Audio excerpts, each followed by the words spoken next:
અને તમે જુઓ તો અહીંયા સોયાબીન, મગફળી, બીજા પાકો, અડદ, એક પણ પાકમાં ક્યાંય શાંતિ નથી. બધા જ પાક પલળી ગયા છે, બધા જ પાક ઉવાઈ ગયા છે, બધા જ પાક ઉગી ગયા છે.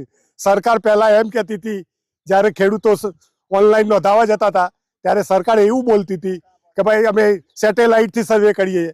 તો અત્યારે સેટેલાઇટથી સર્વે કરી લો, ખેતરો જોઈ લો ખેડૂતોના શું દશા છે, કેવી પોઝિશન છે. તો આજે તમારે સેટેલાઇટથી સર્વે ના થઈ શકે. અને ખેતીને આ ખેડૂત જીવવાનો જ નથી. એક ખેડૂતને માથે 5-5, 10-10 લાખ રૂપિયા દેવું છે. અને અત્યારે આ વેકેશન પૂરું થશે એટલે ખેડૂતને એના બાળકોના ડ્રેસ લાવવા પડશે, એમને ફી ભરવી પડશે. આજે 1 રૂપિયો નથી. લગ્નનો ટાઈમ છે, કેટલાને લગ્ન લેવાના છે, પણ ક્યાં જઈને અટકશે એ જ ખબર નથી પડતી. હું આ વેદનાઓને સમજી નથી શકતો. હું સરકારને ફરિયાદ કરવા માગતો જ નથી, પણ સરકારને એમ કહું છું કે તમે અમારી વેદનાઓ સમજો, અમારી વેદનાઓ તમારા આત્મામાં ઉજાગર કરો.